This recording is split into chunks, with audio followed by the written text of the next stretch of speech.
ये नीचे का स्ट्रक्चर जो है वैसा बनाया हुआ है दोनों तरफ।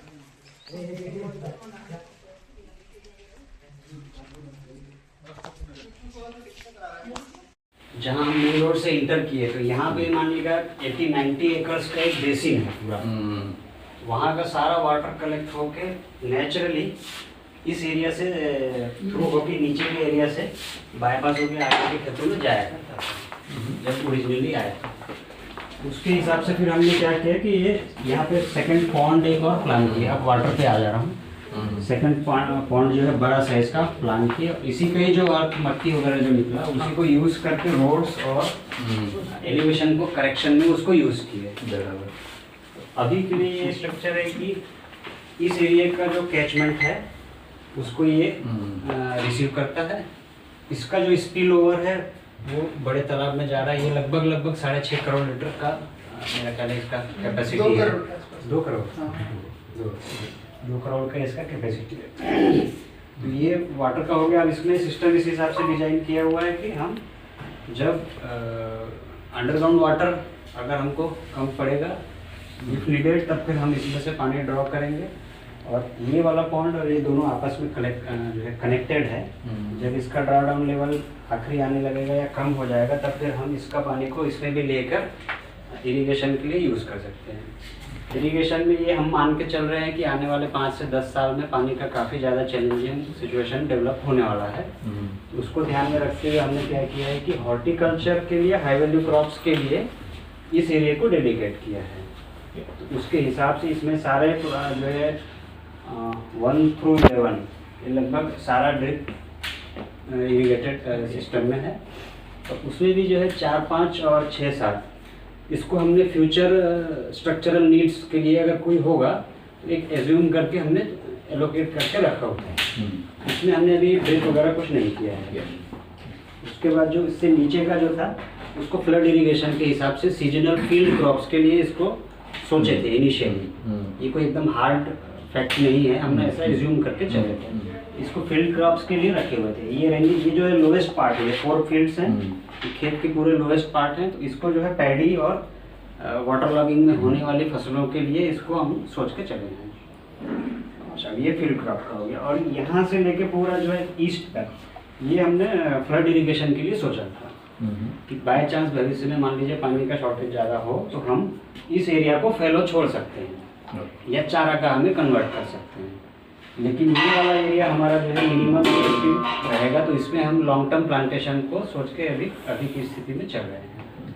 अच्छा, उसके बाद में अब इसका डिज़ाइन फीचर्स क्या रहा, तो इसका रोड और ड्रेनेज सिस्टम इस हिसाब से बना है कि पूरे फील्ड का हर एरिया का पानी जो है आइदर इस पॉन्ड में या इस पॉन्ड में जाके जमा हो जाएगा। कोई भी स्पिल ओवर नहीं होगा। जो भी स्पिल ओवर होगा वो रीयूज के लिए हमारे पास में अवेलेबल हो जाएगा।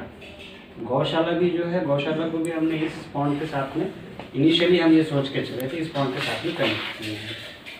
अब इसमें ड्रिप के साथ साथ पूरे फील्ड में हमारे पास में ये फैसिलिटी अवेलेबल है कि बिना लेबर इन्वॉल्वमेंट के गौशाला का जो भी liquid waste even solid waste भी जो है उसको हम पानी के साथ में ईच एंड एवरी एरिया तक हम पहुंचा सकते हैं विदाउट ह्यूमन इंटरवेंशन। बस उसको सक करना है, वहाँ पे जाके प्लॉट पे डिलीवर हो जाएगा।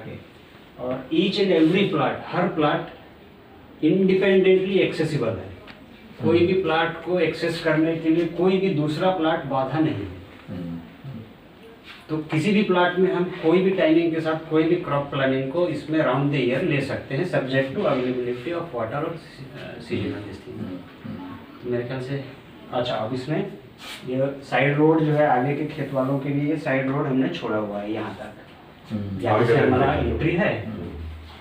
और इसमें पूरा वाइल्ड अपने बहुत सारी वैरायटी के प्लांट्स का अपना प्लांटेशन है। ये मुझे लगता है ये भी एक इम्पॉर्टेंट एस्पेक्ट है कि प्लॉट भले ही अपन ने लिया ना, अगर हम वैसे सोचे तो ये एक ओनरशिप में आया, पर उसके साथ जो आजू बाजू के लोग एक्सेस करते इस प्लॉट की उसको रिस्पेक्ट दिया गया। और उतना जो स्ट्रीप है रोड का, तो कॉन्फ्लिक्ट रिजोल्यूशन भी इसमें देखा जा रहा है। कि किसी प्रकार की कॉन्फ्लिक्ट यदि रहेगी तो इस पूरे उसको तो एक प्रकार से इसके कोहेरेंस को डिस्टर्ब कर सकता है, क्योंकि आना इसी कम्युनिटी से, इसलिए वो जो लैंड है वो उस तरह से छोड़ दिया गया। मतलब ये एक बड़ा मैसेज है इस जगह से कि ये कोई वेल्थ एक्यूमुलेशन वाला प्रोजेक्ट नहीं है, ये एक सोशल प्रोजेक्ट है और जितना सोशल प्रोजेक्ट में जितना दिया जा सकता है, पर ये भी नहीं कि आओ जाओ घर तुम्हारा टाइम लिए एक्सेसिबल लोकल, जिसमें एजुकेशन पर्पज से जो आ रहे हैं, दूसरा कुछ फैमिली स्पेस जो कम्युनिटी यहाँ रह रही है, और तीसरा फिर इसमें प्रोडक्शन रिलेटेड एक्टिविटीज हो पाए करके। तो वैसा सोचते हुए इनिशियली ये पार्ट को यानी यहाँ से अगर हम देखें तो यहाँ एक पूरा सीधा रोड छोड़ा हुआ है जो अपना मेन ये कनेक्टिंग रोड से कनेक्ट होता है, ताकि एक सेपरेशन भी क्रिएट हो जाए, प्राइवेसी भी जहाँ चाहे अपने फैमिली और उसके लिए हो पाए करके। ऐसा कंसेप्ट में था, मतलब हम उसको ऐसे ही लेकर के जाना अभी नॉट नेसेसरी, बट जो थॉट प्रोसेस था। और ये पार्ट में जैसे यहाँ से एंट्री हो रहा है और गांव के नियर है, तो ये एक पैच निकला हुआ जो था, तो ये इनिशियली इसको ये था कि यहाँ पर डायरेक्ट गांव से रिलेशन है, कुछ अपने को दिक्कत हो रहा था कि सामान कुछ चला गया या, तो यहाँ हाई वैल्यू चीज़ें नहीं रखें और ऐसा चीज़ रखें जो अट्रैक्ट नहीं करे। तो उसके कारण फिर कंपोस्टिंग वाला और स्टाफ क्वार्टर को अपने यहाँ पर डाल रखें। तो स्टाफ क्वार्टर का एक ये भी था कि ये पोर्शन अलग ही हो जा रहा है रोड के साथ, अगर हम देखें तो उसके हिसाब से यहाँ पर अभी एक कास्टिंग हो भी गया है छत का, हाँ दिखाए थे लक्ष्य। तो ये है, और ये पूरा पाथवे इस तरीके से छोड़ा हुआ था कि कल को मतलब अपने को किसी भी पार्ट में अपने लिए भी एक्सेसिबल, मतलब लोकल जो डिमांड थी वो था कि आप 3 या 4 फीट का रास्ता छोड़ दीजिए, फिर अपने क्या किया इसको 20 फीट वाइड कर दिए हैं। और उसका कारण ये भी था कि एक तो ज़्यादा रास्ता मिल जाए, प्लस एक्सेस मिल जाए, हाँ एक्सेस मिल जाए, प्लस सारा प्लांटेशन, मतलब मैं सोच ये रहा था कि ये गांव की सबसे सुंदर गली हो जाए, यानी इतना लश ग्रीन और उसमें इस तरीके के फ्रूट्स हों जो कि हाई वैल्यू नहीं है, बट जैसे आंवला, हड्डा वगैरह जो रूपम जी से पौधे भी मंगाए थे, तो वैल्यू वाली चीज़ें हैं, बट चोरी वाला आइडिया, मार्केट वैल्यू या ऐसे चोरी वाला मुद्दा नहीं। तो उस वैसा प्लान करके अपनी एक और पहले नर्सरी जो काम किए थे यहाँ प्लांटेशन का, उनको बताए थे, पर वो कुछ पेड़ ऐसा डाल दिए जो हमको मतलब उस सेंस में शायद काम में नहीं है। अभी रूपम जी के साथ जब काम होना शुरू हुआ तो फिर वो राइट टाइप के हमको प्लांट्स मिले हैं, तो अभी ये एरिया ऐसा चला हुआ है। हाँ, और मतलब जो थॉट प्रोसेस में अभी अपने चलेंगे तो देखेंगे, ये एक पॉन्ड है, ये एक पॉन्ड है, ये पॉन्ड के नीचे ये जो जगह है यहाँ, मतलब ये जगह मुझे लग रहा था कि अगर हम आगे का जो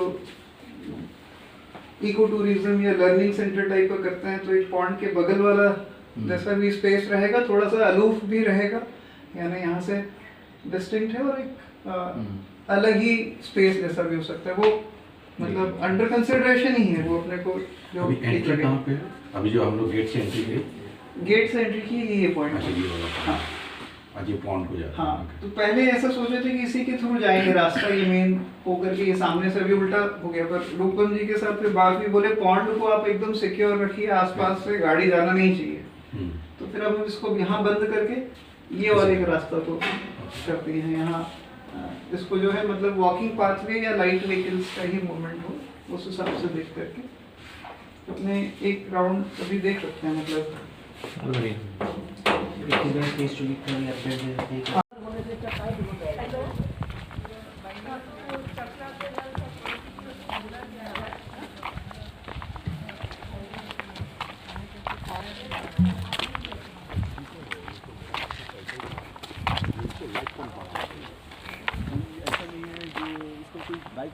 नहीं रहेगा, थोड़ा खाना का नहीं होगा, तो मैंने इसको ऐसे करके कर दिया है, जो साइड में टोटल वायरमेंट टोटल सर्कल साइड को वायरमेंट तो इसका पानी, यहाँ पे जो क्लीनिंग का वो तो अलग प्रोसेस है, पीएच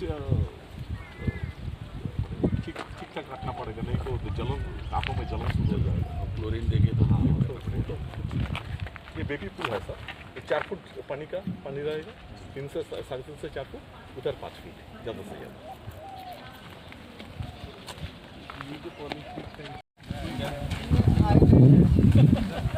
तो आइलैंड बना दिया पानी के अंदर। ये पानी जब फिर हो जाएगा इसके अंदर में तो बादल दिखाई देगा। यहाँ पे कितना हाइट रहेगा रूपम जी? टोटल कितना डेप्थ रहेगा? 10 फीट? नहीं 5 फीट। अभी यहाँ पे हाँ 5 फीट, वो अभी ज़्यादा भी रख सकता है लेकिन 5 फीट रखेंगे।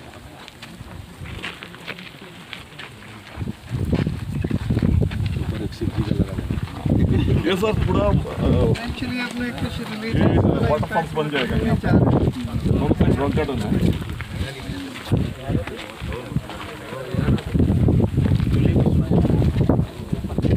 अभी मान लीजिए 6 महीना तो बताना से जुलाई अगस्त सितंबर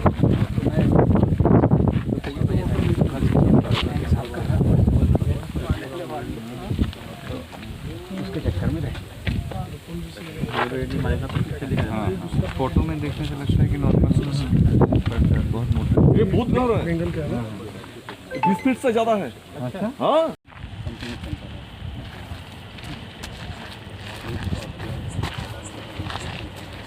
ये सबसे शानदार है, बहुत डिफिकल्ट, ये बहुत चैलेंजिंग है, ये इसका सक्सेस रायपुर से मंगाए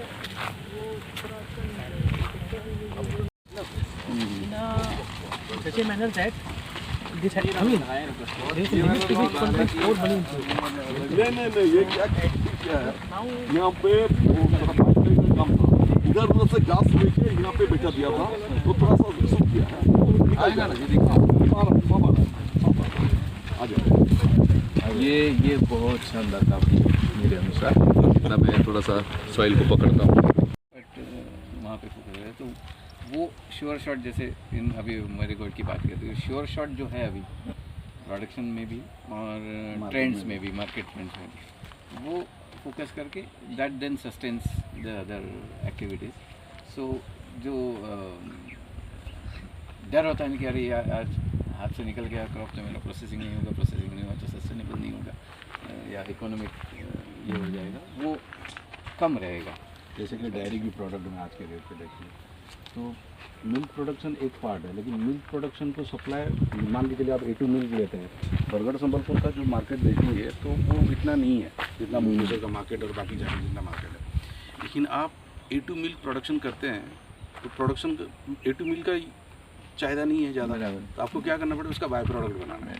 और जो बाय प्रोडक्ट है वो बाय प्रोडक्ट आपको बरगढ़ में नहीं बेचना है, आप क्योंकि उसकी सेल्फ लाइफ बढ़ जाता है, 1 महीना 2 महीना 3 महीना बढ़ जाता है, उसको बाहर बेचो।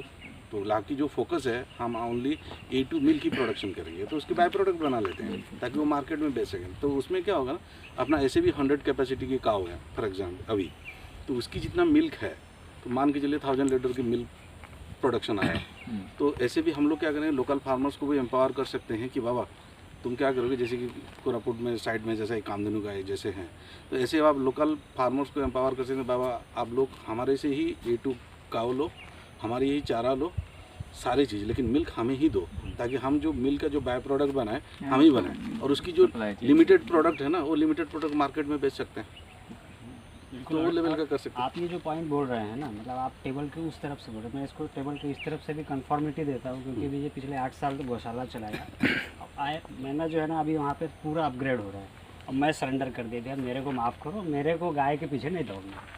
नहीं, मिल्क में मत दौड़ो। क्यों नहीं दौड़ा है, क्योंकि भाई इसमें जो फाइनेंशियल वायबिलिटी है, बिना फाइनेंस मतलब फिनिश प्रोडक्ट बनाए, बिना ब्रांडिंग के और बिना मार्केटिंग के, वो सस्टेनेबल बिजनेस वायबल नहीं।